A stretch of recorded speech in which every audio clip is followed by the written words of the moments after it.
जम्मू आ गए, दिल्ली आ गए, अलग अलग जगह पे आ गए और अभी सरकार हमको कह रही है कि फिर से हम मेरी बात समझ गए कि सबके साथ मर्डर हो जाता है। प्यारे बच्चों, मैं एसके सिंह आप सभी लोगों का एक बार फिर से बाहुजा लॉ एकेडमी मुखर्जी नगर की तरफ से हार्दिक स्वागत करता हूं। आज हमारे सामने है एक पेपर क्लैट यूजी 2026 का। और आज की क्लास में हम लोग जो पहला सेशन है इसमें हम लोग रीजनिंग के क्वेश्चन पर बात करेंगे, बहुत आराम से, बहुत तरीके से। और फिर मैं आपको बताऊंगा कि इनमें क्या क्या हमें टेक्निक यूज करना है, कैसे हमने क्वेश्चन को एग्जाम में बनाया और पेपर के लेवल कैसे रहे। ये सारी चीजें हम इस वीडियो में जानेंगे विथ सोल्यूशन। देखो, ऐसा नहीं कि बस मैं आपको आंसर बता के निकल जाऊंगा, ऐसा कुछ नहीं है। मैं आपको पूरा डिटेल में इस क्वेश्चन को आपसे बनवा के दिखाऊंगा कि हमें पढ़ना कैसे। मान लीजिए कि आप पहली बार तैयारी कर रहे हैं और आपके सामने क्वेश्चन आया, तो आप इस क्वेश्चन को कैसे ट्रीट करेंगे, ये हम लोग एक एक क्वेश्चन पर जितने भी रीजनिंग के क्वेश्चन है उसकी पूरी पर चर्चा होगी। तो चलिए, मैं एसके सिंह आप सभी लोगों को आज के इस लेक्चर में सीधे हम क्वेश्चन से बात करते हैं। तो भाई, ये हमारा लॉजिकल रीजनिंग है। हम पहला सेशन हमारा लॉजिकल रीजनिंग का ही है। इसके बाद वाले सेशन में फिर आपको हम मैथ पर बात करेंगे, लेकिन ये सेशन पूरा रीजनिंग का है। सबसे पहले अगर आप ध्यान से देखें, थोड़ा सा मैं इसको बड़ा करके आपको दिखाऊंगा और पढ़ने में भी आ रहा होगा। और बाकी आप लोग देखेंगे कि आपको ये सारा पेपर भेज दिया जाएगा। आप नीचे लिंक में हम ये पेपर डाल देंगे ताकि आप आसानी से वहां से डाउनलोड करके देख भी सकते हैं। ये अभी का पेपर है 2026 का क्लैट का। आइए हम बात करते हैं। देखो क्वेश्चन क्या है। पहला question, in a language laboratory student were given an interesting puzzle involving the word. एक हमारे पास वर्ड आ गया, वो वर्ड कौन है? इलेक्ट्रोकार्डियोग्राफ। एक वर्ड हमारे पास है इलेक्ट्रोकार्डियोग्राफ। अब इस वर्ड के साथ हम लोग क्या करने वाले हैं? देखो, नए नए वर्ड कैसे बनाते हैं, तो वर्ड को जंबल करते हैं, कुछ नई चीजें जोड़ते हैं। तो यहां पर यही कह रहा है कि हम एक लेबोरेटरी में है जिसमें हम वर्ड पर बात करेंगे। यहाँ पर वर्ड के साथ हम खेलेंगे या वर्ड के साथ हमको जंपिंग कराएंगे। तो कैसे कराता है उसके लिए इसने कहा कि हम क्या करने वाले हैं। सबसे पहले देखो, इस तरह के क्वेश्चन में मैंने आपको बताया था, जब मैंने आपको पेयर फॉर्मेशन, वर्ड फॉर्मेशन वाला टॉपिक पढ़ाया था, तो मैंने ये चीज आपको समझाई थी कि इसमें होता क्या है। तो देखो, इसमें सबसे पहला काम जो आपको करना है ना बेटा, वो इसको काउंट कर लो। अगर हम इसको काउंट करें कितने लेटर हैं, तो बड़ी आसानी से काउंट कर सकते हैं। देखो यहाँ पे 4, यहाँ पे देखो 4, 8, यहाँ पर देखो हमारे पास हो जाएगा 12, यहाँ पर देखो हमारे पास 16 और हमारे पास 2 यहाँ पर।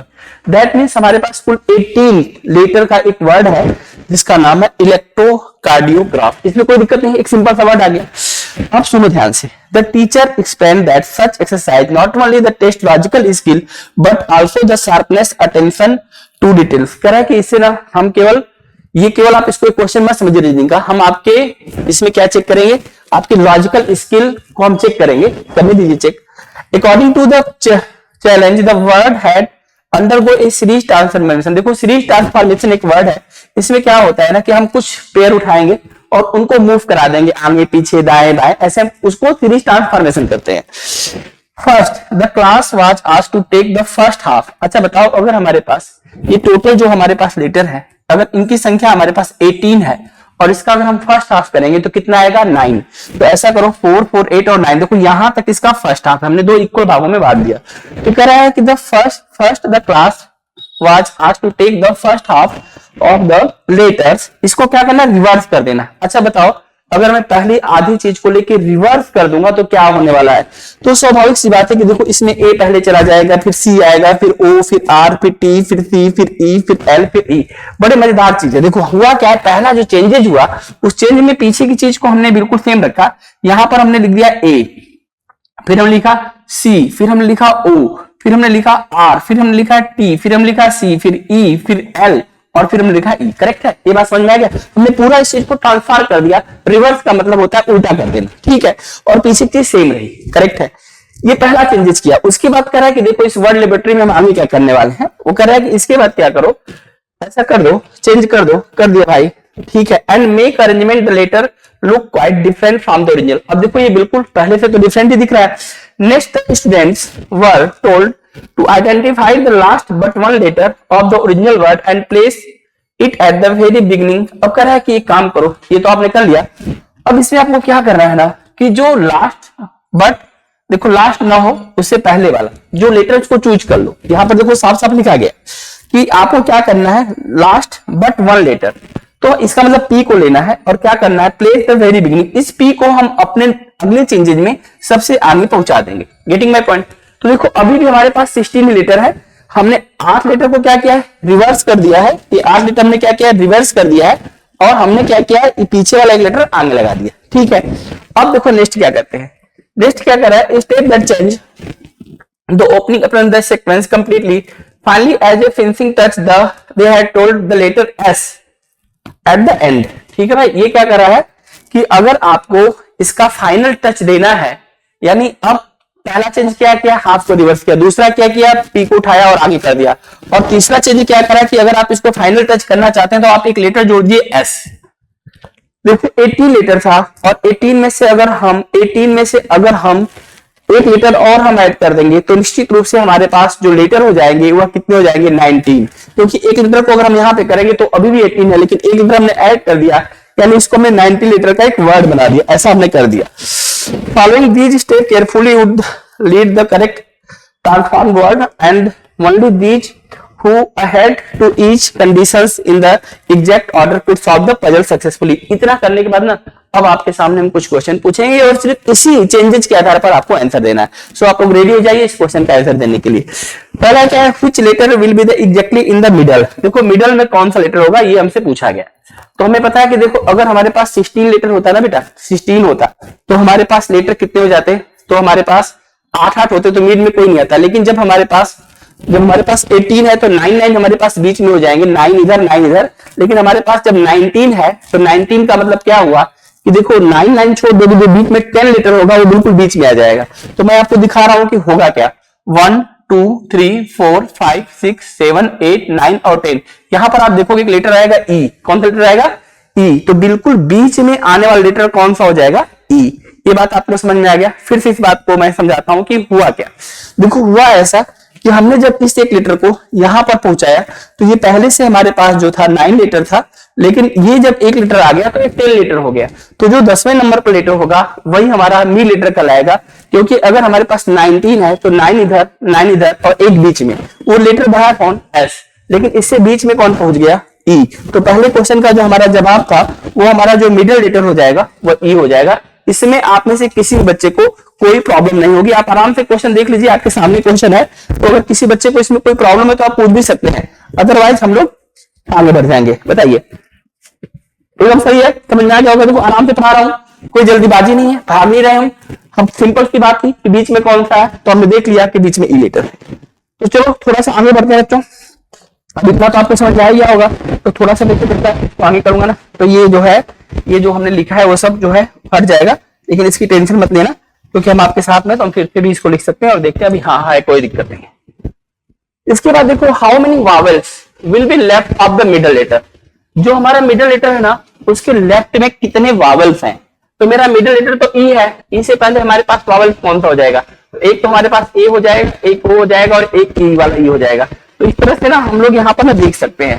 देखो जब हम ये मिड लेटर है, मिड लेटर से पहले तो लेफ्ट, देखो इधर की तरफ जब हम लिखते हैं ना कोई चीज, इस बात को ध्यान रखना, मैंने बताया भी था, ये वाला साइड लेफ्ट होता है, ये वाला राइट होता है। तो अगर मिड लेटर हमारा ई है तो ई से पहले कौन से है, तो एक तो ओ आ जाएगा, एक ए आ जाएगा और एक ई आ जाएगा। इस तरह से हमारे पास जो हमारा लेफ्ट लेटर है उससे पहले कितने वावल्स हैं तो आसानी से बता सकते हैं, 3। तो इसमें कोई दिक्कत की बात नहीं होनी चाहिए। मैं आगे वाला क्वेश्चन आपको दिखाता हूं, आप ध्यान से देखते चले जाइएगा, आपको कोई दिक्कत नहीं होगी, मैं आपको बहुत आसानी से समझाऊंगा सारी चीजें, आप ध्यान से देखना।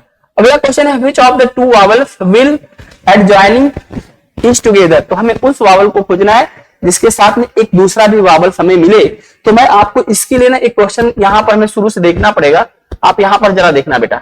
देखो यहाँ पर ना हमारे पास एक वावल्स आई और ओ, पूरे जो वर्ड हमारे पास था इलेक्ट्रोकार्डियोग्राफ में आई और ओ ऐसे वावल्स हैं जो 2 वावल्स एक साथ आए हैं, आई एंड ओ। हम जानते हैं वावल्स हमारे पास 5 होते हैं, ए, ई, आई, ओ, यू। तो 2 वावल्स जो साथ में आए हैं, तो इसका आंसर हम बता सकते हैं, हमारे क्वेश्चन 3 का जवाब था। इसके बाद देखो यहाँ पर हमारे पास जो अगला क्वेश्चन है क्या है, विच, चलेंगे, which vowels will have a consonant and left but as a vowel to the right। इसका मतलब समझ रहे हो कि हमें उसके जो है, देखो बहुत ध्यान समझो, कह रहा है कि क्या चाहिए हमें उसके राइट में will have a consonant। Consonant हमें लेफ्ट में चाहिए, लेकिन उसके राइट में हमें क्या चाहिए, हमें राइट में क्या चाहिए, वावल चाहिए, but A vowels in the right. तो देखो एक चीज समझो, जब हम इधर की तरफ चलेंगे तो राइट आएगा, तो हमें जो दो, हमें ऐसा तो चाहिए कि हमारे पास दो वावल साथ में हो और उसके पहले वाला कॉम्पोनेंट हो। तो अभी जो हम लोग यहाँ पर देख रहे थे, किसकी बात हो रही थी, अभी जस्ट पहले बात किसकी हो रही थी, आई और ओ की।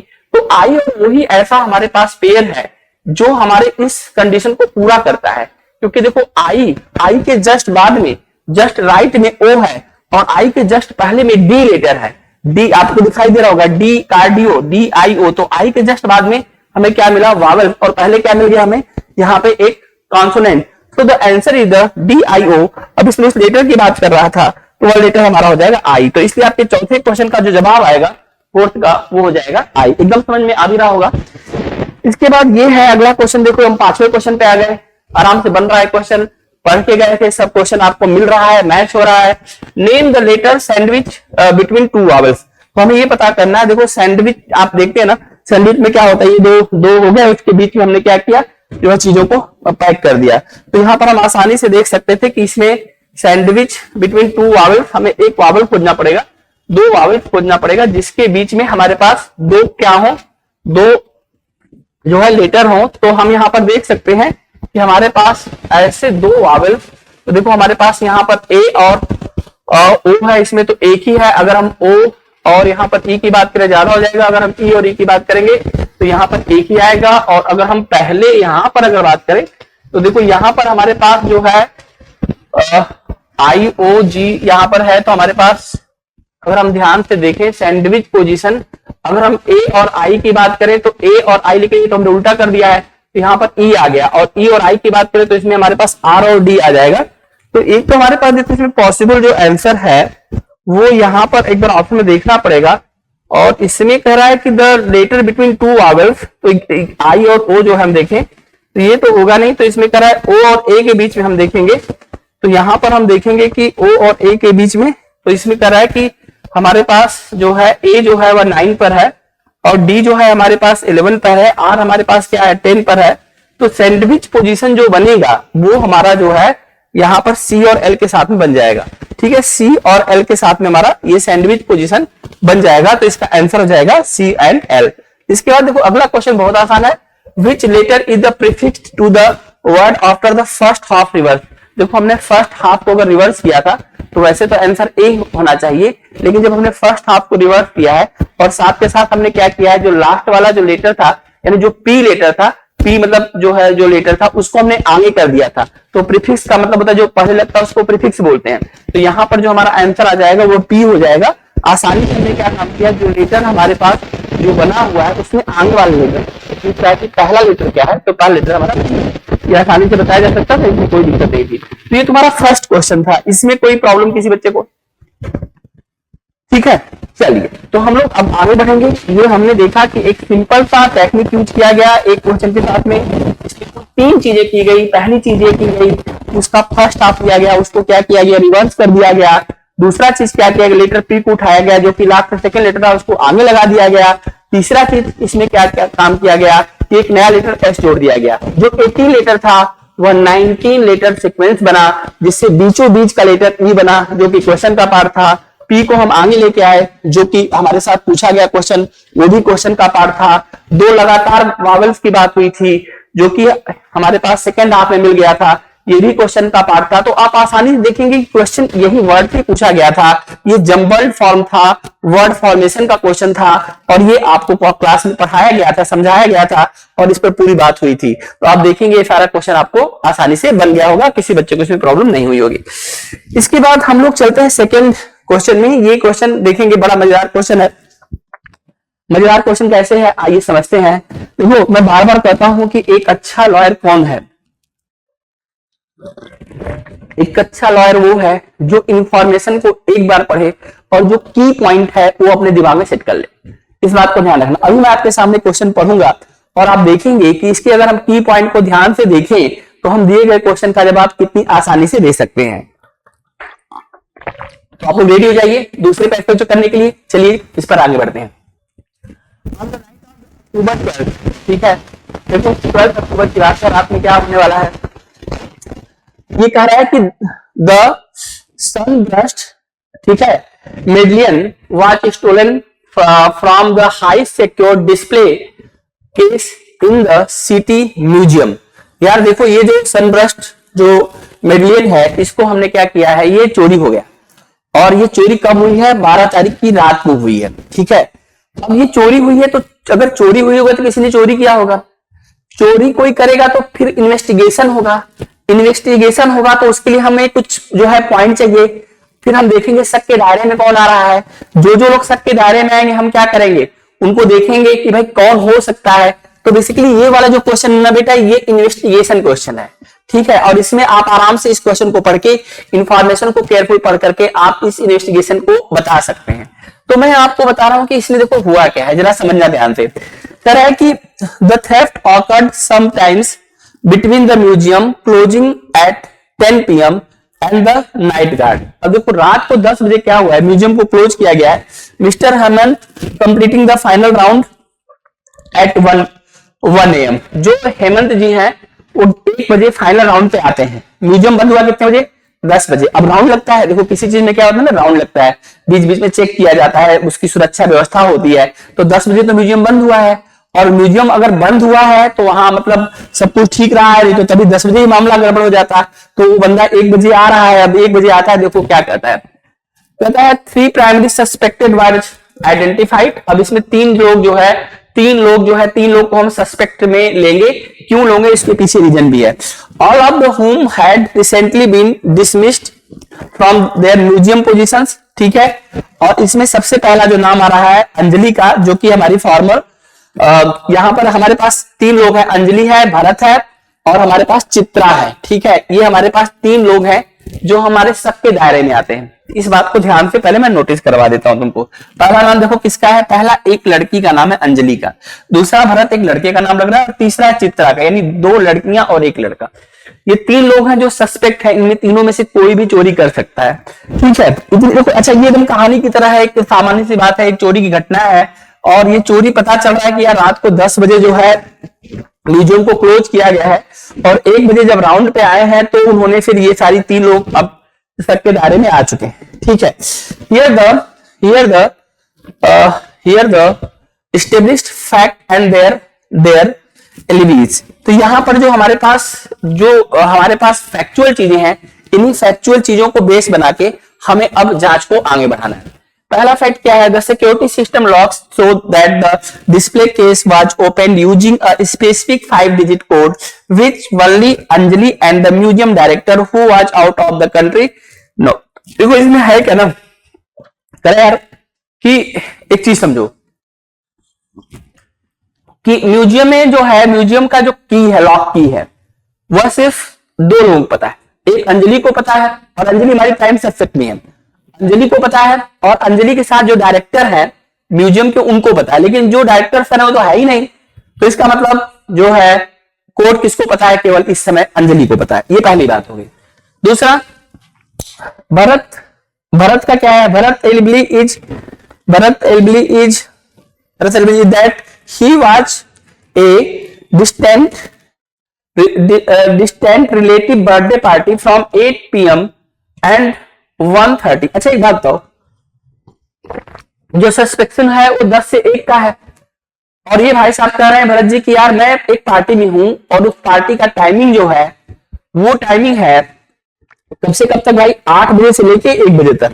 अब अगर मान लो कोई व्यक्ति ये कह दे कि पार्टी में मैं हूं और मेरा टाइमिंग ये 8 से 1:30 का है, और आप देखेंगे कि चोरी का जो मामला है वो 10 से 1 का है, अगला बंदा 8 बजे गायब है, और जब तक चोरी हुई इसके बाद भी वो वहीं पर अभी जहां पर पार्टी चल रही है, तो ये तो हमारे प्राइम सस्पेक्ट में होने का कोई चांस ही नहीं बनता है। तो हम भरत को तो अभी जो है सस्पेक्ट में। अब भरत क्यों सस्पेक्ट में, उसके पीछे की कहानी देखते हैं। लेकिन भरत अभी यहाँ पर जो टाइमिंग जो दे दिया गया इससे भरत बच जाएंगे, लेकिन हम देखते हैं कैसे। Multiple independent witness confirm his presence through out the interior periods. अब इनके पास एक लोग नहीं, बहुत लोग इस बात को कहने के लिए तैयार हैं, और उनके पास जेन्युइन प्रूफ भी है कि वो कह रहे हैं कि यार मैं इस पार्टी में था, इस बात को मैं दावे के साथ कह सकता हूं।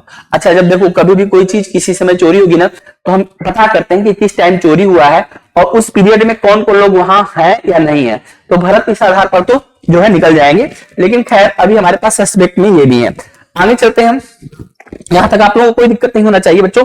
तो आप लोग एकदम देखिए क्वेश्चन कितना मजेदार है, इसमें कोई दिक्कत नहीं है, और ऐसे पैराग्राफ वाले क्वेश्चन तो आपने किए ही थे। ठीक है, बेसिकली ये देखिए ये सब सारी जो चीजें हैं क्या है, ये आपकी प्रेजेंस ऑफ माइंड और इंफॉर्मेशन को चेक करती है कि आप डाटा को कैसे एक्सेप्ट करते हैं। अगला सुनो, चित्रा एलिगली is that he was working late at the downtown graphic design studio. अब वो देखो वो म्यूजियम में नहीं है, वो कहीं पे स्टूडियो में है, और यहाँ पर कोई ग्राफिक डिजाइन स्टूडियो है जिसमें कौन है, जिसमें जो है चित्रा है। चित्रा हमारी तीसरी जो है सस्पेक्ट है, और वो कह रहे हैं कि ए time stamp security camera from the studio entrance, so her entering is the 7 PM and existing at the 11:45। अब देखो एक चीज है, इनके पास प्रूफ ये है कि ये 7 बजे उसमें गई है जो कि कैमरे में रिकॉर्ड है, और 11:45 पर वो निकली है, 11:45 पे निकली है, लेकिन टाइमिंग हमारी चोरी की 10 से 1 का है। तो हमारे पास अभी भी इनके ऊपर शक करने का आधार बनता है कि ठीक है 7 से लेके 11:30 तक तो आप वहां पर है, उसके बाद क्या हुआ होगा। है the studio is at the 20-minute drive from the museum. देखो ये भी है कि जहां पर है वहां से स्टूडियो में जा सकती है, वहां पर 20 मिनट इनको लगेगा। तो अगर 20 मिनट लगेगा और 11:45 की बात हो रही, इसमें 20 जोड़ दें तो 12:05 पे पहुंच जाएंगे, और चोरी 1 बजे से पहले हुई है क्योंकि हेमंत जी जो है वो 1 बजे आए हैं। तो एक इनके पास भी हमारा अभी सस्पेक्ट है कि ये चोरी कर सकती है। खैर अभी हम इस चीज पर केवल शक के दायरे में हैं। अब आगे देखिए, Mister Hemant the night guard stay he check the medallion at 10:30 PM and it was still there. Further investigation, ठीक है, ठीक है, revealed that a small distinctive silver button was found. ये देखो अब ये नई घटना घट गई यार, इन्वेस्टिगेशन के दौरान एक बटन मिला, और वो बटन कैसा था, सिल्वर कलर का था। ठीक है, सिल्वर कलर का था। ठीक है, Anjali is know to frequently wear a coat was the similar unique silver button. ऐसा ही एक कोट हमने अंजलि को देखा था जिसके कोट का बटन भी सिल्वर था। देखो ये सब चीजें अंजलि को क्या कर रही है, प्राइम सस्पेक्ट की तरफ बढ़ा रही हैं। उसको लॉक भी पता है और उसके कोट का बटन भी वहां पर मिल रहा है, ध्यान से देखना। अब आगे चलते हैं। The security expert Bharat had previously boasted that he could remotely disable a certain type of the magical lock, the same type used by the Madeleine case without needing the code. देखो एक चीज है ना, जैसे कभी कभी कोई नहीं होता है आपस में बात करता है और बड़बड़ा देता है, ये बड़बड़ाए हैं। बड़बड़ाए क्या है, मतलब बोले क्या कहे, इन्होंने सेखी बगा दी यार ये सब लॉक सिस्टम क्या है, मुझे कोड नहीं पता है तब भी मैं इस लॉक सिस्टम को उड़ा दूंगा। तो देखो ये चीज करने से भरत भी सस्पेक्ट में आ गए कि भरत ने पहले ऐसा बोला था कि कोड वोड से कोई मतलब नहीं है, तो कोड नहीं है तो देखो भरत अभी तक सस्पेक्ट में नहीं है, क्योंकि भरत का टाइम जो है प्रेजेंस होने का पार्टी में और चोरी का टाइम सेम चल रहा है, तो भरत तो चोरी कर नहीं सकते। लेकिन जो ये बात इन्होंने बोल दी भरत ने, ये चीज जो है इनके लिए मुश्किल पैदा कर रही है कि इन्होंने पहले ऐसा कुछ कहा था। ठीक है, अब इसमें करा है कि विदाउट नीडिंग द कोड, उनको कोड की जरूरत नहीं है, through the lock suggest the code was used. अब इसमें पहला जो क्वेश्चन है बेटा वो से ध्यान से सुनो, क्वेश्चन नंबर यहाँ पर 7 है, identifying the most likely suspect. आपको ये पता करना है कि इस पूरे मामले में मोस्ट लाइकली सस्पेक्ट कौन है, सबसे ज्यादा आप शक के दायरे में किसको लेंगे, यानी पहला प्राइम सस्पेक्ट हम किस पे जो है हमें शक की सुई जा रही है। आप लोग बता सकते हैं कि शक की सुई किस पे जा रही है? प्लीज अगर आप सुन पा रहे हैं तो अपना कमेंट जरूर करें और बताएं कि पहला प्राइम सस्पेक्ट आप किस पे जा रहा है। ठीक है, चलो भाई मैं आपके कमेंट को जरूर पढ़ूंगा कि किस बच्चे ने इसका जवाब दिया था, और बिना मेरे बताए देना है, ये नहीं कि मैं बता दूं फिर आप आंसर दें। तो पहला जो हमारा प्राइम सस्पेक्ट जाएगा बेस्ड ऑन द फैक्ट। देखो फैक्ट क्या है कि 5 डिजिट कोड, ठीक है, was used to open the display case, who is only जो हमारी जो सबसे स्ट्रॉन्ग सस्पेक्ट है वो तीनों में से कौन है, समझो इस चीज को। तो अगर हम इस बात को देखें कि fact of the 5 digit code की बात करें, इस आधार पर जो हमारा सबसे पहला प्राइम सस्पेक्ट कौन है, अंजलि है, क्योंकि कोर्ट तो उसी को पता है, तो इसलिए पहला हमारा जो सस्पेक्ट है वो हमारा अंजलि हो जाएगा। इस क्वेश्चन का जवाब ये है। ठीक है, दूसरा क्वेश्चन क्या है, देखो, evaluate this and the time, ठीक है, कंस्टेंट, ठीक है, the theft occurred between 1 p.m. and 10 p.m. and 1 p.m.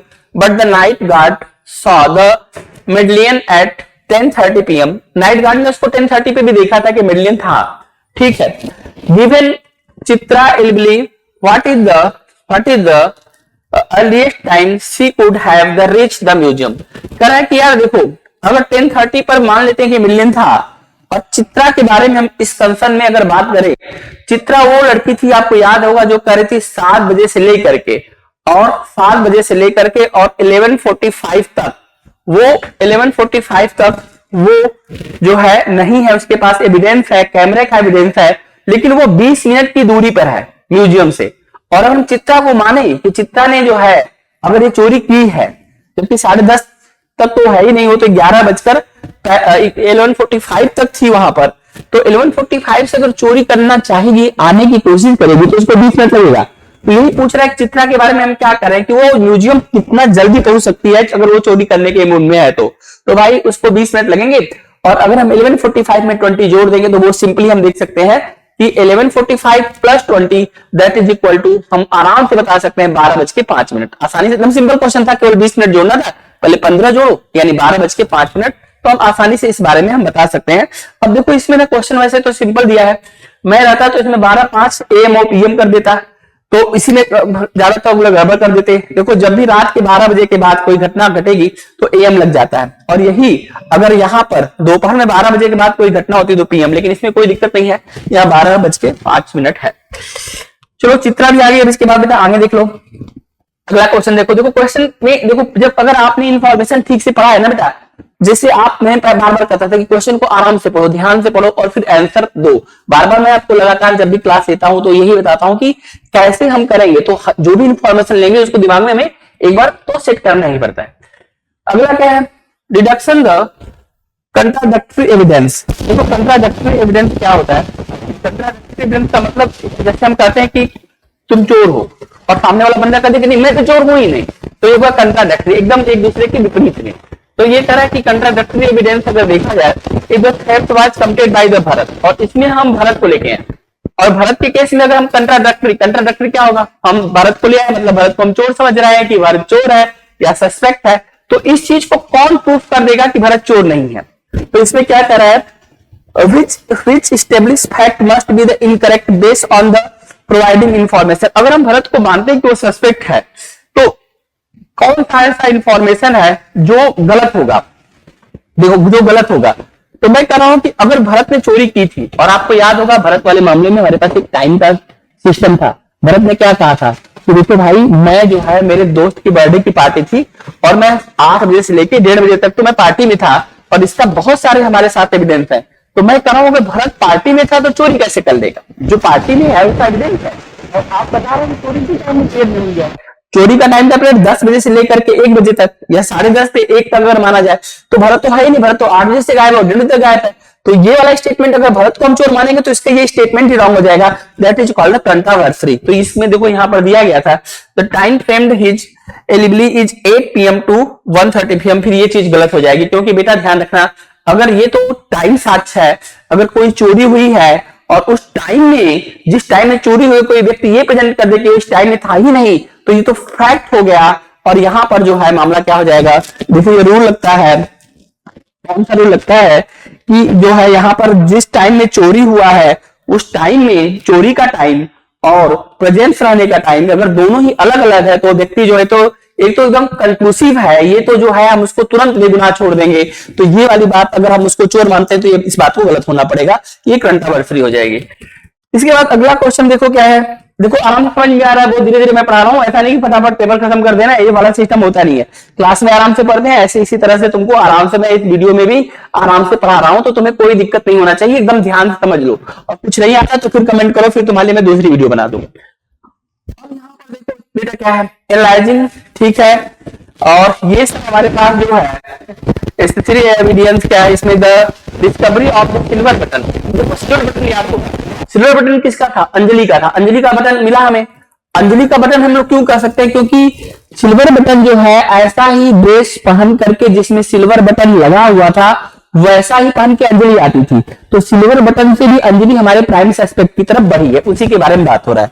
तो the discovery of the silver button near the display case the most incriminating evidence against which suspect and why.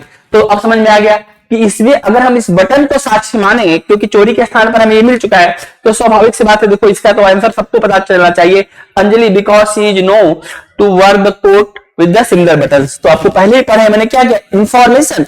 इस ये पूरा जो आपका है ना बेटा, ये इंफॉर्मेशन है, जिसने अपने दिमाग में इंफॉर्मेशन को सेट कर लिया, पढ़ लिया, चीजों को समझ लिया, क्योंकि तीन ही लोगों की बात थी, तीन लोगों का इंफॉर्मेशन था और यही बातें थी। पहली बात क्या थी, अंजलि कोड जानती है, डायरेक्टर जानते हैं, डायरेक्टर है नहीं, 5 डिजिट कोड है, समझो।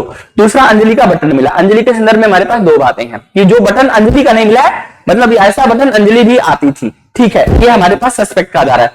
भरत के मामले में इसलिए हम उसको सस्पेक्ट मिले क्योंकि वो सेखी बगाड़ता था कि क्या सेखी बगाड़ा था उसने कि देखो भाई मुझे कोर्ट की जरूरत नहीं है, मैं तो इसको ऐसे ही छोड़ दूंगा, लेकिन उसके पास जो है मामला क्या है कि वो अपना टाइम दे रहा है कि यार मैं इस टाइम में तो बर्थडे पार्टी में था। अब हमारे पास तो तीसरी चित्रा है, चित्रा मैडम के साथ में क्या है, चित्रा ये कह रही है कि जो है मैं जहां पर थी, मैं 11:45 वहां पर थी, लेकिन अगर म्यूजियम की दूरी देखी जाए तो मैं 20 मिनट में वहां पर पहुंच जाऊंगी, ठीक है।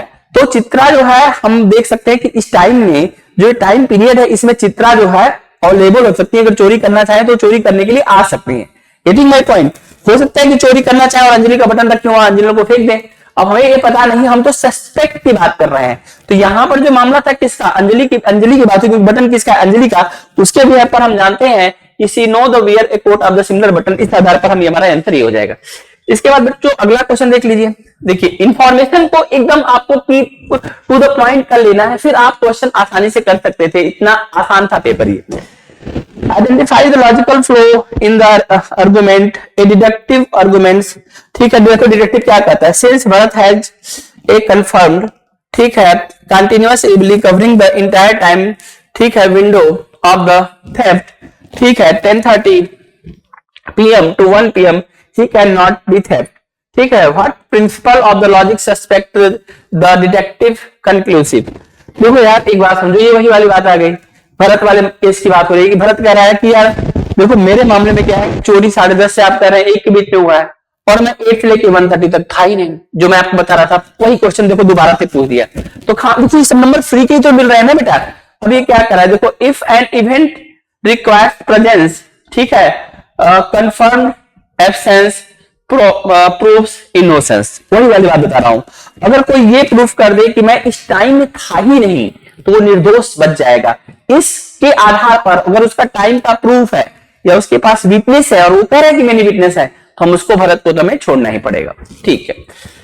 अच्छा अगला देखो, इसमें देखो ये देखो यही लाइन सुन लो, यही लाइन है जिससे जजमेंट मिलता है कि if crime required presence, crime क्या मांगता है, कोई क्राइम करने के लिए होना जरूरी है, क्राइम बिना रहे कैसे हो जाएगा, कोई चीज चोरी हुई तो कोई चोरी करने के लिए गया तो crime requires presence and he was absent, और वो क्या है, एब्सेंट है, दैट मींस ये क्या है, कैन नॉट बी गिल्टी। और ये हमारा जो है कंक्लूजन क्या है, हम इसको एक्सक्लूसिव कंक्लूजन मानते हैं, ये एविडेंस है, ये प्रूफ है हमारे पास, उसकी गिल्टी हम नहीं मान सकते, ठीक है। इसके बाद क्या है, ड्राइंग ए स्ट्रॉन्गेस्ट कंक्लूजन्स। अब देखिए क्या है, कंसिडरिंग ऑल द फैक्ट्स, सभी फैक्ट को आप ध्यान से देखो, द कोड बीइंग यूज्ड, आप देखो कि कोड यूज किया गया हो, द सिल्वर बटन की बात आप करो और द कंफर्म करो कि इसमें ये सारी चीजें करने के बाद आप जो भी चीज आपके पास एविडेंस है वो सब आप एक बार ऑब्जर्व करो। फिर क्या कर रहा है, which is the most responsible inference.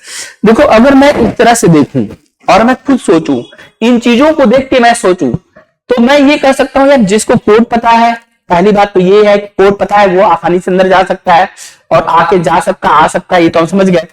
और दूसरा हम ये समझ सकते हैं कि जो है उसका बटन भी मिला है, तो हमारे पास में स्ट्रॉन्ग चांस किसका बन गया, ये सब किसके साथ में, अंजलि के साथ में। देखो इस क्वेश्चन का answer Anjali the most likely suspect because the code was used and she was a direct link to the physical evidence, उसका बटन मिला है, that is the physical evidence. तो हमारे पास जो मेन सस्पेक्ट बन रही है वो कौन बन गया? पतंजलि। ठीक है, देखो ये सब क्वेश्चन है, स्ट्रॉन्ग कंक्लूजन हो गया। ठीक है, कोड यूज भी है और बटन नियर ये भी है, और ओनली केवल वही ऐसी है जो कोड को जानती है और कोई कोड को जानता नहीं, डायरेक्टर है ही नहीं यहाँ पर। इसके बाद क्या है, अब देखो क्वेश्चन नंबर 13 क्या है। ठीक है, assessing necessary condition, what condition is necessary for the Chitra to have the stolen the medallion. देखो अगर हम ये चीज माने कि चित्रा ने चोरी की है, अगर हम चित्रा को चोर साबित करना चाहें तो अब उसके लिए क्या कर रहा है कि अगर चित्रा को अगर हम चोर साबित करना चाहें तो हम कैसे कर सकते हैं, इसके लिए क्या कंडीशन जो है हम इसके लिए कह सकते हैं, किस आधार पर हम कहेंगे कि चित्रा ने चोरी की होगी। पहला कह रहा है कि she must know the 5 digit code. तो भाई देखो हमें तो पता नहीं है कि वो 5 अंक का कोड जानती थी कि नहीं जानती थी, इसके बारे में तो हम जानकारी हमारे पास है नहीं, तो इस आधार पर हम चित्रा को तो नहीं खींच के ला सकते कि चल तू आ जा, तूने चोरी किया होगा। दूसरा, she must have left the graphic designing studio before 11:45 PM। देखो उसके पास एविडेंस है, कैमरा है, तो 11:45 के बाद ही वो छोड़ी होगी, बिफोर का तो कोई चक्कर ही नहीं था। तीसरा, ठीक है, the theft must have awkward after she left the studio and before 1 PM। ये एक आधार बन सकता है, क्योंकि जब उसने जो है 11:45 पे स्टूडियो छोड़ा है और चोरी जो है बेटा 1 o'clock तक हुई है, उसको पहुंचने में लगेंगे 20 मिनट, 12:05 पर यहाँ पर चोरी करने के लिए पहुंच सकती है। तो इसका मतलब ये एक ऐसा फैक्ट है, टाइम का फैक्ट है, जिस टाइम में वो वहां पर प्रेजेंट हो सकती थी, और इस आधार पर हम इसी ऑप्शन को चूज करेंगे, जिससे चित्रा को हम कैसे इस लपेटे में ले सकते हैं, क्योंकि ये वाला जो टाइम है, चोरी वाला जो टाइम है, उसी पीरियड में वह उसके पास वहां पर पहुंचने की संभावना बन सकती है। आई बात समझ में? Now she must have worked with the Anjali to display। नहीं, ये वाला तो इसमें कहीं हमें पता नहीं है कि उसको लॉक पता है, क्योंकि क्वेश्चन ने साफ साफ कहा कि लॉक का कोड तो सिर्फ अंजलि और डायरेक्टर को ही पता था। ठीक है ना, तो ये हमारे पास इसका आंसर था। ये था, देखो ये हमने क्वेश्चन किया, ये पूरा पैसेज बेस्ड क्वेश्चन था, और आई होप आपको समझ में भी आ रहा होगा। एकदम मजेदार क्वेश्चन था। आपको लगातार हम इस तरह का क्वेश्चन जो है देखेंगे आप टेस्ट पेपर में, और ऐसे प्रैक्टिस में लगातार आपने इन सारी चीजों को किया है और सिस्टमेटिक किया है, और आप जिस तरह से आप लोग बता रहे थे ये सारा क्वेश्चन आप लोग करके आए हैं, तो डेफिनेटली जो है हम लोग जैसे आराम से पढ़ते हैं, हम क्या कहते हैं कि जल्दीबाजी करना ही नहीं है। आपके एग्जाम में चीजों को बहुत आराम से समझ के ठीक से और एकदम क्लियर कट होकर के चलना है, अपनी तरफ से कुछ करना ही नहीं है। रीजनिंग तो बहुत आसानी से आप बना पाते हैं, और वही देखिए वैसा सारा पेपर है, सिमिलर पेपर है। In a small town lived close knit family, work every relation could be the express through the symbol. अच्छा देखो ये ना आपको ना मैंने बिल्कुल एग्जाम से ठीक पहले जो है ब्लड रिलेशन का पहले क्लास में भी पढ़ाया था, और फिर ब्लड रिलेशन मैंने आपको बाद में भी कराया था, अगर आपको याद होगा तो, कि मैंने बिल्कुल जो है क्लास से ठीक पहले टॉपिक कराया था, और ये कोडेड जो है वाला जो है रिलेशन वाला, यही वाला आपको स्पेशली फोकस करके भी कराया था, और ये भी कहा था कि देखो इस बार एग्जाम के लिए क्वेश्चन जो है बहुत ज्यादा इंपॉर्टेंट है, और आप यहाँ पर देखो कि ये क्वेश्चन आपके सामने आ भी गया। तो देखो इसमें क्या था ना, मैंने आपको एक चीज कहा था, अगर आप थोड़ा सा बिलीव रखते हैं तो आप इसको देखिए कि जो है क्या मैंने बताया था। देखो कुछ करना नहीं, इसमें कुछ नहीं पढ़ना, आपको बस एक चीज देखो कि a मल्टीपल b, ए को अगर हम b के साथ मल्टीप्लाइड कर दें, इसका मतलब a क्या बन गया, फादर बन गया। a फादर का मतलब देखो ध्यान से, मल्टीप्लीकेशन मल्टीप्लाइड, हम लोग मल्टीप्लाई किसकी वजह से होते हैं, फादर की वजह से। फादर ना हो तो हम कैसे आ जाए, तो यहाँ पर जो मल्टीप्लीकेशन सिंबल है वो किसके लिए आ गया, फादर के लिए। एक चीज दिमाग में रखो कि अगर हमारे पास कहीं भी मल्टीप्लीकेशन का साइन आएगा तो वह किसको बनाएगा, फादर। और मैंने बताया था ना बेटा कि 99% केस में ना फर्स्ट वाले को ही लेके चलते हैं, और यहाँ पर देखो ए को ही फादर बनाया है। बोलो इस बात को तो तुम सिमिलर मानते हो ना कि जो मैंने कहा एकदम वही आया, और एग्जाम के पहले मैंने तुमको प्रैक्टिस कराया था, तुम मना नहीं कर सकते हो, उठा के तुम वीडियो देख सकते हो। इसके बाद क्या है बेटा, A division means mean the A the mother of B. देखो अगर हम डिवीजन साइन लेके आएंगे ना बेटा, तो इसका मतलब क्या है, मदर। ठीक है, MOTHER। तो जहां हमारे पास डिवीजन साइन लग जाएगा उसमें ए यानी पहला मेंबर क्या हो जाएगा, मदर। जैसे हम पी डिवीजन क्यों कर दें तो पी को माम बनाना पड़ेगा। ठीक है, इसके बाद हमारे पास तीसरा चीज क्या था भाई, देखो इसमें क्या है, प्लस। प्लस का मतलब है ए डॉटर। जैसे हम प्लस साइन लगाएंगे तो हमारे पास एक रिलेशन आएगा जिसका नाम है डॉटर, हमारे पास आ जाएगा डॉटर। हमारे पास जैसे हम प्लस साइन लगाएंगे, प्लस साइन लगाते ही हमारे पास आ जाएगा डॉटर। ठीक है, इसके बाद बच्चों हमारे पास एक और आता है यहाँ पे, जो है यहाँ पे प्लस का मतलब हो गया डॉटर। इसके बाद क्या है, A was daughter of B, and इसके बाद एक और है A minus B. A minus B का मतलब क्या हुआ, अगर माइनस चिन्ह लगा दें तो हमारे पास यहाँ पर एक रिश्ता जाता है ब्रदर का। और बेसिकली ना बेटा यहाँ पर जो हमारे पास क्वेश्चन पूछा गया ना, इन 4 रिलेशन से पूछा गया। पहला रिलेशन क्या है, मल्टीप्लिकेशन, बन जाएगा फादर। दूसरा क्या है, डिवीजन, बन जाएगा मदर। तीसरा रिलेशन मेरे पास क्या है, प्लस, प्लस का मतलब बन जाएगा डॉटर। और चौथा क्या है, माइनस, माइनस का मतलब क्या हो जाएगा, ब्रदर।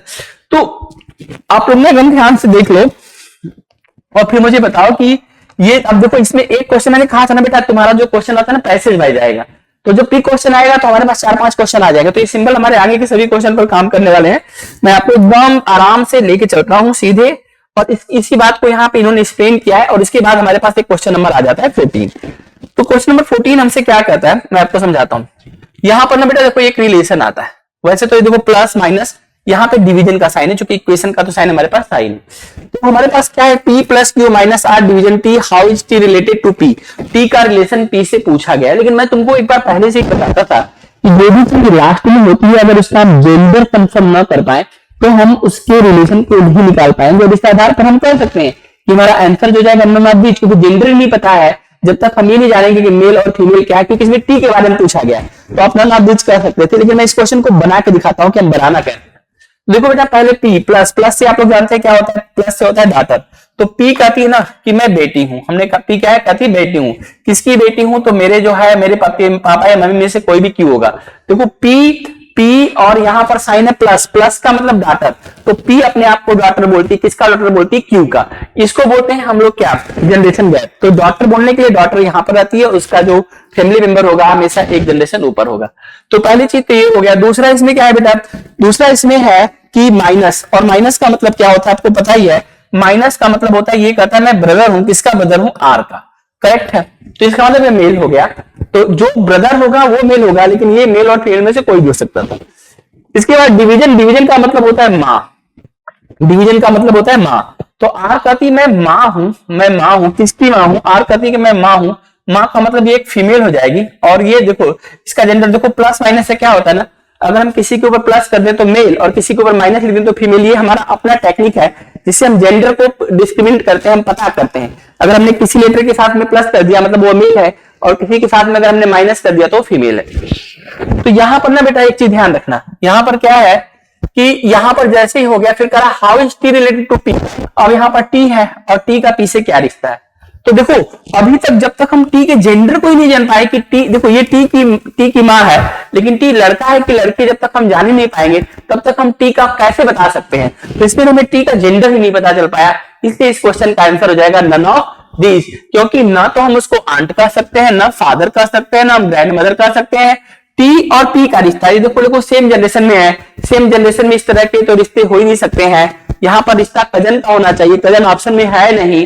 देखो अपने जनरेशन का कोई भी होगा, या तो अपना ब्रदर या सिस्टर होगा, लेकिन अपने माता पिता से ना होकर के अपने माता पिता के भाई बहन कहीं से भी कोई आएगा तो उसको हम कजन शब्द यूज करते हैं। तो इसमें इसका आंसर हो जाएगा नन ऑफ दीज। तो इसका आंसर आप ध्यान से सुनना बेटा, इस क्वेश्चन का आंसर था नन ऑफ दीज। ये पहला क्वेश्चन था, और इस तरह के क्वेश्चन मैंने एक नहीं कई बार आपसे करवाए हैं। आप इस चीज को देख लो उठा के और फिर मेरे से बात करो। अब इसके बाद हम लोग आगे चलते हैं भाई और अगले क्वेश्चन की तरफ। और अगला क्वेश्चन देखो सेम इसी में आ गया। अब देखो मैंने कहा था ना कि एक से ज्यादा क्वेश्चन आते हैं। Which of the following means R is the wife of P.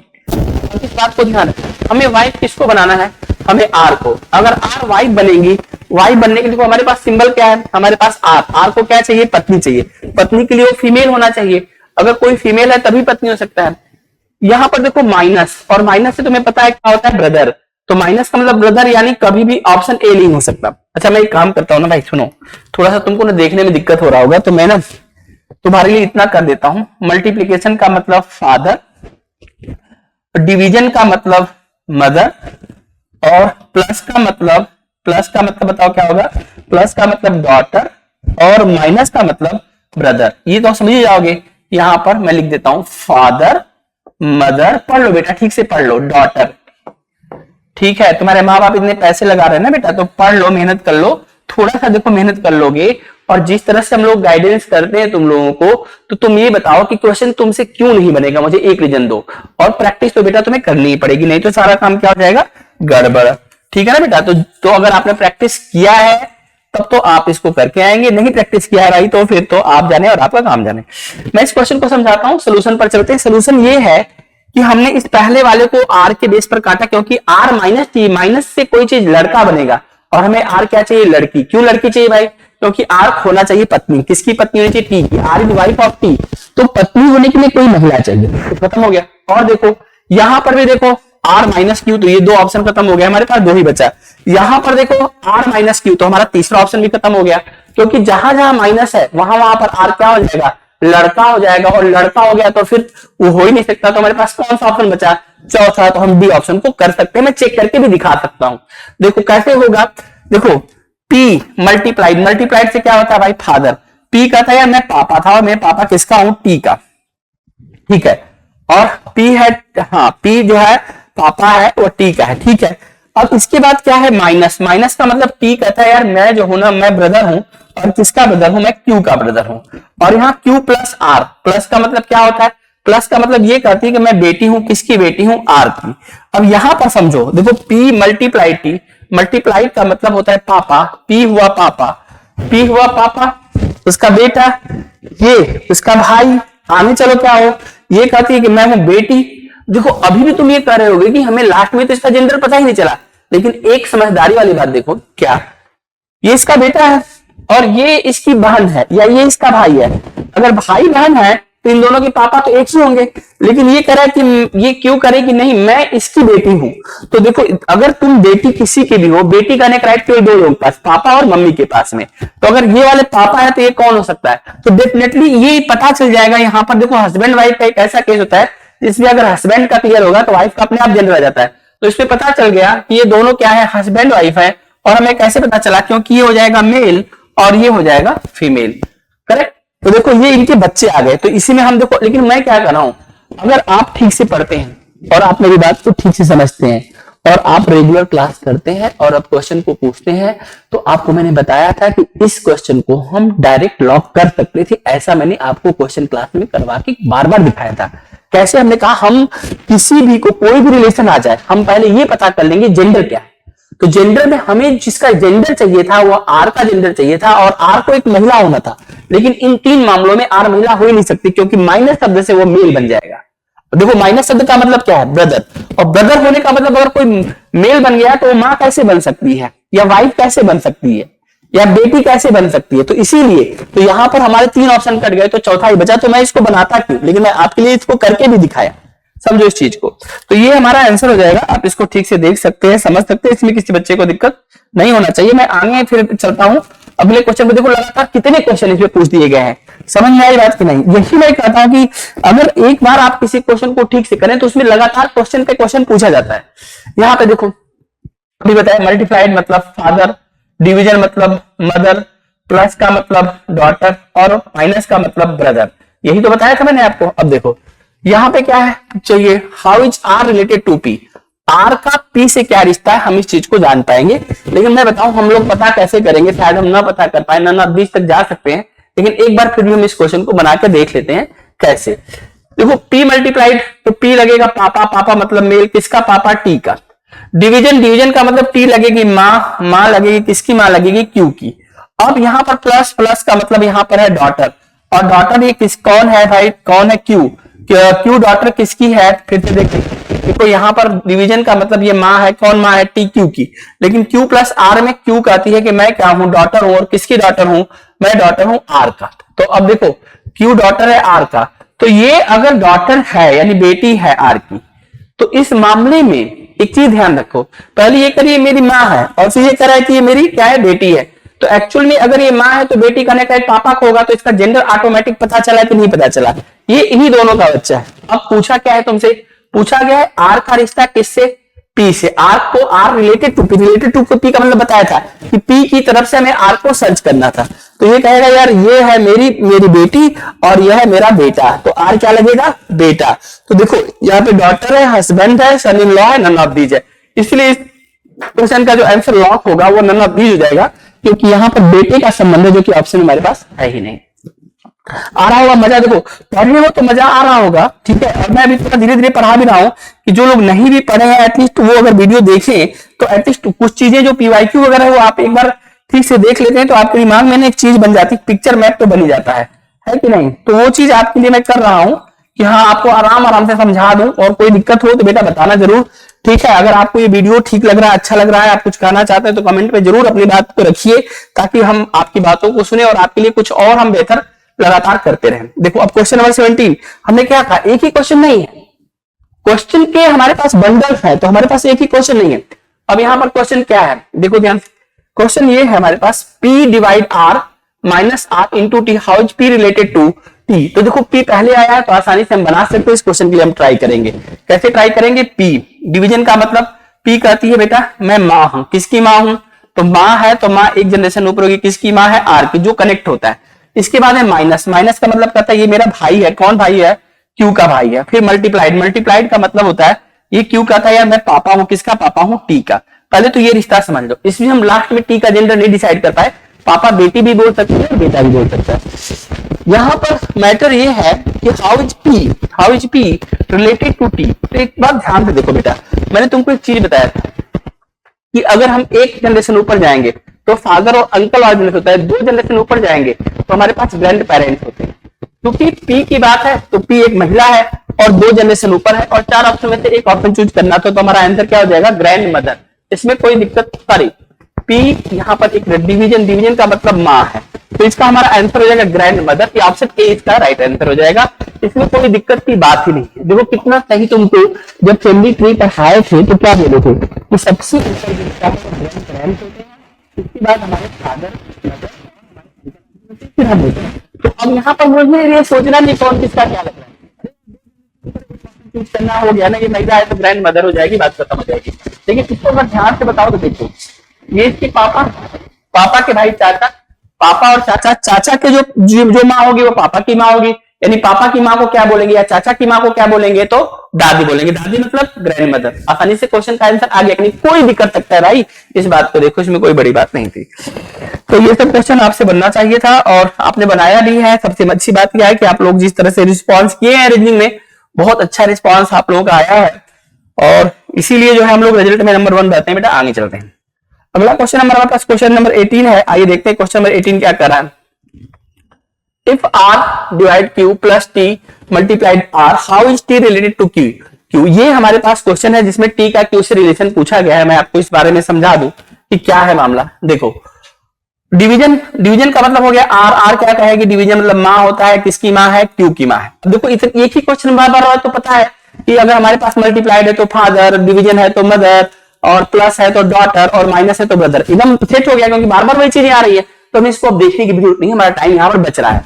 लेकिन मैं बार बार आपको चीजों को समझा रहा हूँ, जो माँ होगी वो एक जनरेशन ऊपर होगी। फिर देखो बेटा प्लस का साइन है, प्लस का मतलब होता है बेटी, ये करी मैं बेटी हूँ, किसकी बेटी हूँ, R की।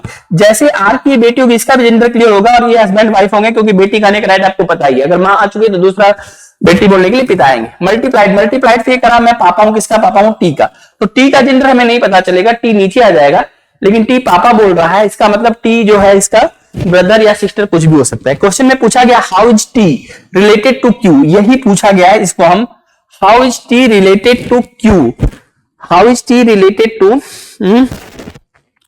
हाउ इज T, एक बार फिर से देखते दो, R डिवीजन Q, तो R हमारे पास क्या हो जाएगा भाई, माँ हो जाएगी, Q की माँ हो जानी चाहिए। प्लस, प्लस का मतलब क्या होता है, प्लस का मतलब जो होता है डॉटर होता है, और डॉटर कौन हुआ, Q हुआ R की। और मल्टीप्लीकेशन, मल्टीप्लीकेशन का मतलब फादर है, R फादर है, R Q, और फिर से R। देखो बेटा यहाँ पे ना क्वेश्चन में कुछ मिस्टेक है, क्योंकि R का प्रयोग इन्होंने 2 बार कर दिया है, तो इस क्वेश्चन की टाइपिंग का कोई मिस्टेक है, तो हो सकता है कि यहाँ पर R न हो, और यहाँ पे जो है P हो सकता है, या फिर यहाँ पे कुछ और हमें लेना पड़ेगा, तभी हम इस क्वेश्चन को समझ पाएंगे। Q प्लस R ना, तो Q प्लस R तो हो नहीं सकता, और ग्रेजुएशन होने का मतलब ये क्वेश्चन की टाइपिंग मिस्टेक है, इससे कोई दिक्कत की बात नहीं है, हम लोग इसको चेक कर लेंगे।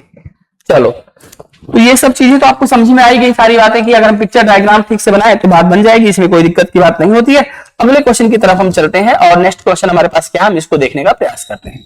देखो एकदम सेम टू सेम है, सारे क्वेश्चन तो आप आसानी से बना सकते हो, देख सकते हो। यहाँ पे क्या है, R minus P division J multiplied Q। देखो बेटा ध्यान सुनो, R माइनस, माइनस मतलब आपको पता ही है, माइनस का मतलब ब्रदर है, कौन ब्रदर है, R ब्रदर है, मेल हो गया, प्लस कर दिया। यहाँ पे जो हम किसी लेटर के ऊपर प्लस या माइनस कर रहे हैं उसके जेंडर तक हम उसको पहुंचा दे रहे हैं। माइनस पी, यानी पी आ गया। डिवीजन का मतलब ये करे कि मैं माँ हूं तो किसकी माँ हो भाई, आप जे की माँ हो, एक जनरेशन ऊपर। मल्टीप्लाइड का मतलब ये करा मैं फादर हूं, किसका फादर हूं, क्यू का। इसमें क्यू का जेंडर नहीं पता चला, लेकिन ये पापा है, इनकी मम्मी है, ये इसका भाई है।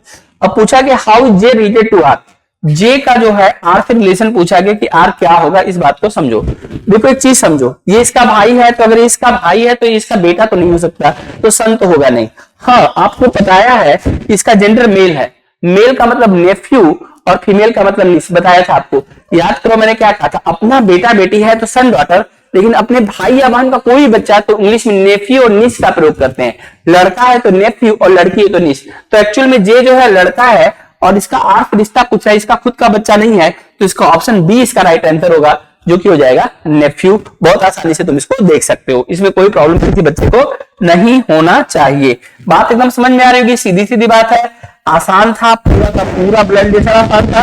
और देखो हमने ये 19 की 19 क्वेश्चन जो है ये सब हमारे पढ़े हुए क्वेश्चन है, हमारे द्वारा समझे हुए क्वेश्चन है। अब तक जो भी क्वेश्चन हम यहाँ पर देख रहे हैं सारा का सारा क्वेश्चन जो है एकदम बिल्कुल ठीक था, कोई दिक्कत की बात। इसके बाद मुझे लगता है ये साथ पैसेज 4 है और ये हमारा आखिरी पैसेज है। इसके बाद ये रीजनिंग वाला सेक्शन कंप्लीट हो जाएगा।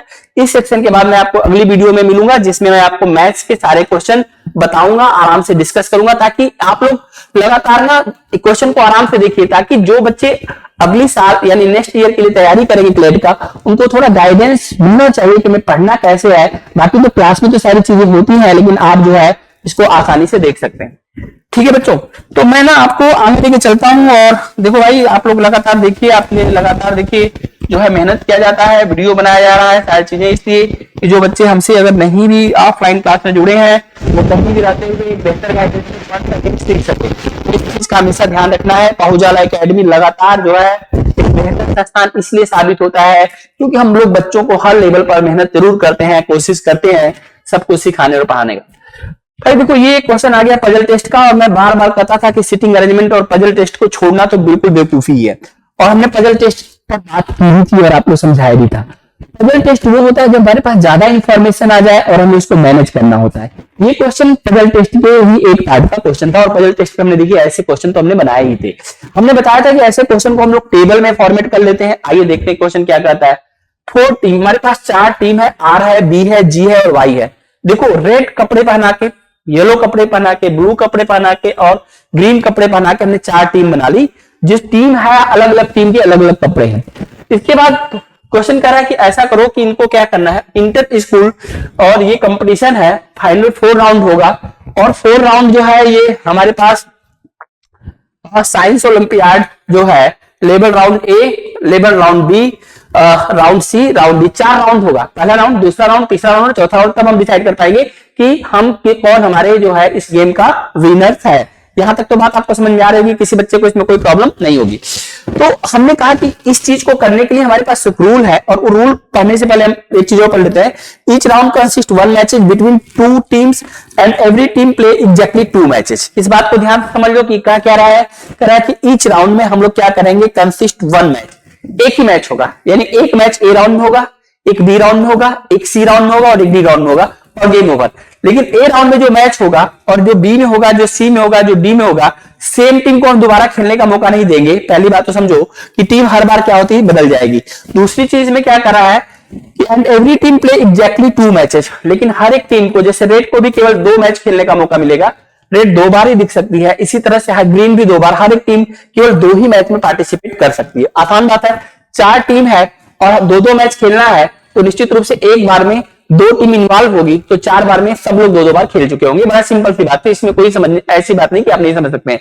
इस बात को समझो, एक टीम में जब हम पहली बार खेलेंगे तो 2 लोग इन्वॉल्व हो गए, यानी 2 टीम एक बार खेल चुकी, तो हर टीम में 2-2 टीम खेलेगी, और आप देखेंगे कि इस तरह से हमारी जो पहली टीम होगी उसको भी 2 बार इन्वॉल्व होना है, दूसरी को भी 2 बार, तीसरी को भी 2 बार और चौथी को, यानी कुल यहाँ पर 8 बार इन्वॉल्व है।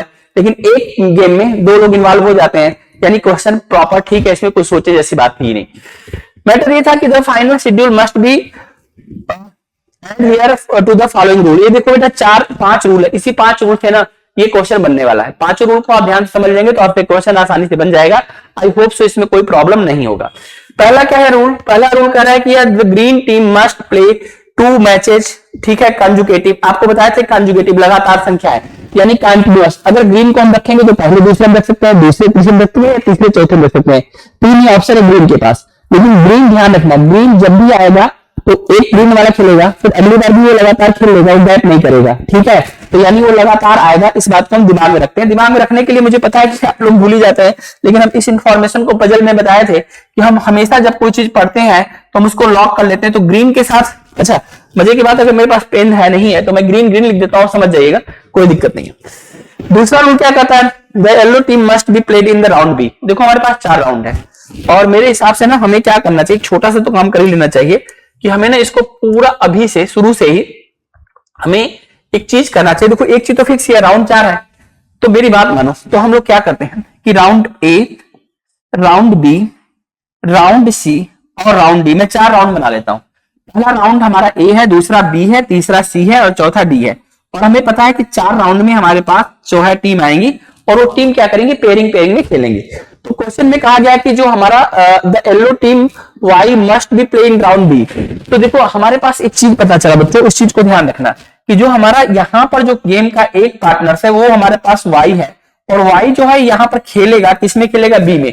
लेकिन वाई किसी न किसी के साथ खेलेगा, अभी मुझे नहीं पता है, लेकिन एक चीज लॉक तो हो गई। पजल टेस्ट में बताया था कुछ ऐसे इंफॉर्मेशन जो सीधे सीधे आते हैं, जैसे कि यहाँ पर। फिर दूसरा क्या होता है, हमें सोचना पड़ता है कि हम किसको कहां पे रखेंगे, ये सेकेंड स्टेज होता है। खैर आगे देखते हैं। अब रूल थर्ड क्या कहता है, the red team must be play against the blue. Red और ब्लू एक टीम में आएंगी and in a round that is immediately before the round which R and B is neither R neither B. मतलब देखो हमें team में किसको लाना है, इस बात को हम ठीक से समझ लेते हैं।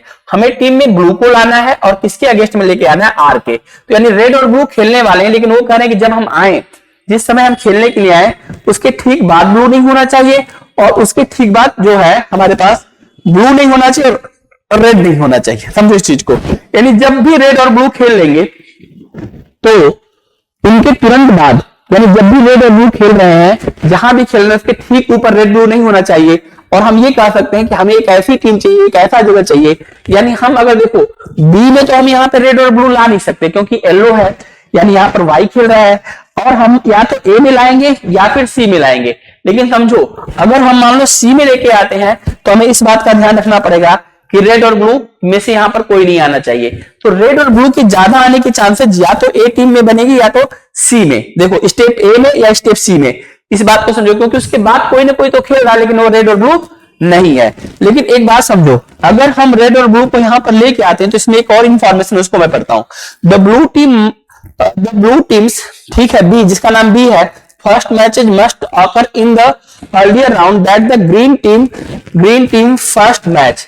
ये चीज हमको ये बता रहा है कि जो ब्लू टीम है ना, ब्लू टीम है वो हमारे पास शुरू में आ रही है, और शुरू में आ रही है उसके बाद हमें ग्रीन चाहिए। और ग्रीन की खास बात क्या है, ग्रीन का रही अगर मैं देखो यहाँ पर ध्यान, ग्रीन की खास बात क्या, ग्रीन आएगा तो उसके बाद ग्रीन चाहिए। तो मेरे पास में एक तरीका है कि चलो मैं नीचे के 2 में ग्रीन कर दूं, लेकिन नीचे के 2 में ग्रीन कर दूं तो यहाँ पर फिर मुझे ब्लू को खिलाना पड़ेगा, इस बात को समझना। और एक बात और समझो, या तो मैं ऐसा करूं कि बी और सी में ग्रीन को कर दूं। अगर मैं बी और सी में ग्रीन को कर देता हूं, दो ध्यान समझो, तो ऊपर की टीम में मैं ब्लू को खिला सकता हूं, यानी ग्रीन के ठीक पहले ब्लू आ सकता है, करेक्ट है। तो मैं एक काम करूं, क्यों नहीं मैं ऐसा सोचूं कि मुझे रेड के साथ में ब्लू को खिलाना था, तो ये मेरा रेड और ये मेरा ब्लू, रेड और ब्लू को मैं खिला देता हूं, यहां पर मैं ग्रीन को डाल देता हूं, यहां पर मैं ग्रीन को डाल सकता हूं। ये मेरी सबसे स्ट्रॉन्ग पॉसिबिलिटीज है। अगर कुछ कंट्राडिक्टरी होगा तो ये गलत हो जाएगा, और कंट्राडिक्टरी नहीं होगा तो हमारे जंक्शन हमें आगे लेके चला जाएगा। खैर, the blue teams first match, यानी पहली बार जब ब्लू टीम आता है, फर्स्ट मैच खेलने के लिए आता है। वैसे हमें पता है कि ब्लू रेड के साथ आएगा, और एक ब्लू और किसी के साथ भी खेल सकता है। तो देखो इस यहां पर रखने के साथ हमारा दोनों कंडीशन हो गया, ब्लू पहली बार खेल भी रहा है, और दूसरी बात जब रेड और ब्लू खेल रहे हैं तो वहां पर हमें रेड या ब्लू में से उसके बाद कोई नहीं है, तो इसलिए ये हमारा स्ट्रॉन्ग चांस बन गया। ठीक है, आगे देखते हैं। ठीक है, यहां पर राउंड ग्रीन टीम, यहां पर फर्स्ट मैच, और देखो जब ग्रीन का फर्स्ट मैच होता है उससे पहले ब्लू आना चाहिए, तो ये भी कंडीशन हमारी एकदम सेट हो गई, बहुत अच्छा। इसके बाद क्या करा है, देखो इतना बैठाने के बाद अब हमारे पास बचा क्या है, तो देखो हमारे पास बचा ये है कि ग्रीन के दोनों मैच आ चुके हैं, रेड का अभी एक मैच आया, अभी रेड एक बार आना बाकी है, ब्लू का एक मैच आ चुका है और ब्लू अभी आना बाकी है, येलो का एक मैच आ चुका है, येलो आना भी बाकी है, करेक्ट। तो देखो यहाँ पर इसके लिए हम इंफॉर्मेशन 5 यूज करते हैं। The team must play against red. Red कहता है मेरे अगेंस्ट में एक टीम आएगी, ठीक है, कौन सी टीम आएगी? इन the round that is not against the blue, जो मेरे अगेंस्ट में ब्लू नहीं होगा। तो देखो रेड के साथ तो ब्लू आ चुका है, अब जब रेड आएगा तो उसके साथ में ब्लू नहीं आएगा। तो अगर रेड को हम देखें तो रेड यहां पर आ सकता है और रेड यहां पर आ सकता है, बहुत ध्यान समझो, क्योंकि वो सी में आ सकता है और डी में से आ सकता है, ठीक है। अगर सी में आएगा तो उसको ग्रीन के साथ में आना पड़ेगा, अगर 4 में आएगा तो चूंकि ग्रीन तो यहाँ पे आ ही चुका है, अब ब्लू नहीं आ सकता तो उसको वाई के साथ आना पड़ेगा। ये दो पॉसिबिलिटी बन रही है, इसको दिमाग में बैठा हो। रेड को यहां भी रख सकते हैं, यहां भी, यहां रखेंगे तो रेड और ग्रीन हो जाएगा, यहां रखेंगे तो फिर ब्लू यहां पे मत डालना, क्योंकि अगर देखो यहां पे रेड को रख दोगे तो रेड और ग्रीन हो जाएगा, और यहां पे रेड को लेके आओगे तो रेड के साथ वाई को लाना पड़ेगा, ठीक है। अभी पढ़ते हैं, that is not against the blue, जो ब्लू के अगेंस्ट नहीं है, is the same team that play in round D, लेकिन वो जिस भी टीम के साथ खेल रहा है वो टीम डी में जरूर खेल रहा है। तो टीम डी में जो हमारे पास खेलने वाला जो व्यक्ति है, इस बात को हम समझेंगे। देखो रेड और ब्लू तो हम साथ में कर नहीं सकते थे, तो निश्चित रूप से यहां पर दोनों चीजें तो साथ में नहीं आ सकती थी। और इस बात को समझो, तो हम यहां पर अगर हम मान लीजिए वाई को लेके आते हैं तो वाई के साथ हम रेड को खिला सकते हैं, क्योंकि क्वेश्चन कर रहा है कि सेम टीम, जो यहां पर इस लाइन को देखो कि the same team is played in round D, वह टीम राउंड डी में खेलनी चाहिए, समझो। तो राउंड डी में हम ब्लू को तो डाल ही नहीं सकते थे, तो राउंड डी में अगर ब्लू को नहीं डाल सकते थे तो हम किसको लेके आएंगे? वाई को लेके आएंगे, रेड और वाई को यहां पे कर देंगे, हमारे पास बचा कौन? तो ब्लू। तो देखो बड़ा सिंपल तरीके से, जबकि मैंने बहुत आराम से पढ़ाया, आराम से देखो क्वेश्चन बन गया। द फर्स्ट जो मैच होगा रेड और ब्लू में होगा, दूसरा ग्रीन और येलो में होगा, तीसरा ग्रीन और ब्लू में होगा, चौथा रेड, और सब देखो 2-2 बार आ गया, रेड भी 2 बार आ गया, ग्रीन भी 2 बार आ गया, वाई भी हमारे पास 2 बार आ गया। अब इसके बाद में बेटा यहां तक अगर तुम्हें समझ में आ गया तो मैं अब इसके क्वेश्चन लेके आता हूं। क्वेश्चन देख लो, पहला क्वेश्चन क्या है? द फर्स्ट क्वेश्चन ये है, determine the green team schedule. Green team का शेड्यूल तुम बता सकते हो? बिल्कुल हम बता सकते हैं। तो correct, considering rule first and second which is the following the pair of the rounds contain the green teams 2 matches. कह रहा है कि ग्रीन टीम जो 2-2 कर रहा था कि 2 लगातार मैचेज होना चाहिए, आप बता सकते हो कि किस में आएगा? देखो बी है, round B and round C, B और सी में हम ग्रीन टीम को डाल चुके हैं। तो आसानी से इस क्वेश्चन का देखो, सिर्फ इतना बता देने के बाद ना तुम ये सारे क्वेश्चन कर जाओगे, इसमें कोई ज्यादा टाइम तो लगा नहीं बेटा, है ना। अच्छा देखो समझा रहा हूँ, इससे टाइम लग रहा है, क्वेश्चन बनाने में टाइम नहीं लगेगा, तुमको एक एक चीज बार बार समझा रहा हूँ, लिंक दे रहा हूँ, ताकि तुम्हारे दिमाग में वो चीजें बैठ सके, समझ में आएगा। तो ये चीज आप ध्यान से समझना। मैं अगला क्वेश्चन इसमें देख रहा हूं, देखो अगला क्वेश्चन क्या है? अगला क्वेश्चन है 21, क्या है भाई? अप्लाइड द पोजीशंस, ठीक है। यहाँ पे क्या है? Constraint based on the all the rule, particular rule 3 which of the following matches must be scheduled for the round A. देखो राउंड ए का जो हमारा मैच था वो रेड और ब्लू का था, ये सीधा क्वेश्चन आप यहां से बता सकते हैं। देखो क्वेश्चन नंबर 22 हमारे पास क्या है? Identify the blue teams first opponent. देखो ब्लू टीम का फर्स्ट ओपोनेंट कौन है हमें पता करना था, स्वाभाविक सी बात है, इसका जवाब हमारे पास रेड था। तो मैं वही कहता हूं, एक बार अगर हमारा पजल बन जाता ना बेटा तो हमें कोई दिक्कत नहीं होता है। अगला क्वेश्चन क्या है? Find the match in round C. Round C में देखो ग्रीन और ब्लू है, आइए देखते हैं कैसे। तो यहाँ पर देखो इसका ऑप्शन ग्रीन एंड ब्लू है, तो हमें कुछ करना ही नहीं पड़ा, हम डायरेक्ट आंसर तक पहुंच जा रहे हैं फटाफट। इसके बाद देखो अगला क्वेश्चन, आइडेंटिफाई द टीम। कौन सी टीम हमें पता करनी भाई, कौन सी है जो excluded from a round which pair of round contain the matches where the yellow teams does not participate। देखो अगर हम देखें कि अगर हम ये देखें कि कौन से टीम में येलो टीम जो है पार्टिसिपेट नहीं कर रही है, तो येलो टीम के लिए हमारे पास जो है बी और डी है जिसमें पार्टिसिपेट कर रही है। तो किस टीम में जो है हम देखेंगे वाई नहीं है, तो देखो ए जो हमारा ए मैच है किस राउंड में हमारे पास वाई टीम नहीं है, तो ए राउंड में हमारे पास वाई नहीं है और सी राउंड में हमारे पास वाई नहीं है। तो हम आसानी से बता सकते हैं राउंड ए एंड सी में हमारे पास वाई यानी येलो कलर नहीं है। तो देखो एक बार आपने पजल बना लिया ना बेटा, पजल की यही तो खास बात है, मैंने आपको बताया था कि पजल क्वेश्चन आएगा तो 5-7 क्वेश्चन हमारे साथ लेके आता है, हमेशा सिटिंग अरेंजमेंट का क्वेश्चन आता है तो 5-7 क्वेश्चन लेके आता है, सब पढ़ाया गया हुआ है, कुछ ऐसी नई चीज थी जो आप नहीं कर सकते थे। अगला मैं आपको बता दूं कौन सा है अगला क्वेश्चन, हाँ टीम अपोनेंट चेक, ठीक है। क्या है? Which team does the yellow teams not play against over the course of the 4th round. देखो 4th राउंड में ये कह रहा है कि कौन सा टीम है जो खेल नहीं सकता था। तो देखो 4th राउंड में हमारे पास हमें पता है कि हमारे पास देखो इसमें कौन कर रहा है कि कौन सा यहाँ पे क्या कर रहा है, फिर समझो कर रहा है कि which team does the yellow team not played against over the course, ठीक है। ओवर द कोर्स में ये कह रहा है कि देखो जब क्वेश्चन में हमारे सामने ये दिया गया था कि जो हमारे पास जो रूल है उस रूल के हिसाब से रेड के साथ में ब्लू नहीं खेल पाएगा। तो अगर ब्लू नहीं खेल पाएगा तो कौन खेल रहा था, तो हमने वाई को लेके आए, येलो को लेके आए, क्योंकि ग्रीन तो पहले से फिक्स हो चुका था। तो किसने हमें यहाँ पे कंट्राडिक्टरी पैदा की थी कि कौन यहाँ पे नहीं आएगा, उसी के बारे में पूछ रहा है। तो आसानी से इसका जवाब हम यहाँ पे देख सकते हैं ब्लू। इसके बाद बेटो हमारे पास लास्ट क्वेश्चन नंबर 26 है, और 26 क्वेश्चन आप देख सकते हैं क्या है भाई, इसको मैं बता देता हूँ। क्वेश्चन नंबर 26 क्या करता है, ठीक है, assessing the rule violence if the match round D. देखो राउंड डी की बात हो रही है, ब्लू वर्सेस येलो, ठीक है। कह रहा है कि अगर मैं यहाँ पे ब्लू ला दूं, अगर मैं यहाँ पर जबरदस्ती ब्लू को लेके आऊं येलो के साथ में, ठीक है, तो कह रहा है कि which of the original rules would be the violated by this schedule change. तो ये बताओ कौन सा रूल जो है जो हमें ब्लू को लाने पर मना कर रहा था कि ब्लू यहाँ पे नहीं आ सकता है। तो ये हमारा रूल लास्ट वाला रूल था। लास्ट वाला रूल के हिसाब से हमने रेड को यहाँ पर जो है खेलने के लिए मजबूर किया था। इस बात को ध्यान रखो, लास्ट वाले रूल से ही, रूल नंबर 5 से ही रेड को हमने यहाँ पर किया, क्योंकि इसने कहा कि ये उसी राउंड में रेड खेलेगा जिसमें जो है राउंड डी में जो है यहाँ पर खेलेगा। और राउंड डी में जो खेलने वाला है, क्योंकि ये ब्लू के साथ खेल नहीं सकता, ग्रीन यहाँ पर आ नहीं सकता, तो रेड के साथ वाई को ही यहाँ पर बुलाया गया। इस बात को ध्यान से समझ लो। फिर से मैं इस बात को बोलता हूँ, इसको ध्यान से समझने की जरूरत है। देखो अब इसके बाद ये पेपर हमारा खत्म हो गया, तो हम लोग जो है फिर अभी मैथ वाला जो पेपर है वो अगले लेक्चर में करेंगे। तो मैं ये कर रहा हूं कि यहाँ पर हमारे पास देखो रेड आ गया ना, तो रेड जो हमारे पास यहाँ पर आया, ठीक है, क्योंकि रेड ब्लू के साथ नहीं आना चाहता था, और ये करा कि उसको जो है डी टीम में खेलना था। तो अगर हम ब्लू को यहाँ पे ला नहीं सकते, ग्रीन आ सकते, तो आएगा कौन, तो यहाँ पे वाई आएगा। अगर ये करा है कि अगर रेड को हम यहाँ पे ना रखते और अगर हम यहाँ पे ब्लू के साथ में वाई को ले आते, तो कौन सा रूल हमारा इफेक्ट होता, तो रूल 5 के द्वारा ही ये लास्ट में हमारा डिसाइड हुआ था। तो इसका आंसर हो जाएगा, ठीक है, यही था हमारा अपोनेंट लिंक रूल 5। आई बात समझ में। तो ये हमारा देखो कितना आसान पेपर था रीजनिंग का। जिस लेवल तक आप लोगों ने अच्छे से पढ़ाई की थी, मेहनत की थी, आपको बताया गया था, तो आप इस बात को निश्चित रूप से महसूस कर रहे होंगे कि एक बेहतर मार्गदर्शन, एक बेहतर गाइडेंस, एक बेहतर प्रैक्टिस ही हमें सिलेक्शन दिला सकता है। और आप लोगों ने भाई देखिए, आप लोग जो है जैसे आए थे एकदम बहुत बेसिक नहीं आता था, और आज आप इस सारे क्वेश्चन को करके आए हैं, तो ये बहुत अच्छी बात है, बहुत प्राउड मोमेंट है। और जो बच्चे अगर किसी वजह से नहीं कर पाए, तो फिर अभी जो नया बैच स्टार्ट हो रहा है उसमें लगातार आप लोग क्लास करके अच्छे से जो है अपनी तैयारी जरूर करें। देखो अगर जो बच्चे सफल हो गए उनको तो बहुत बहुत साधुवाद, बहुत बहुत धन्यवाद।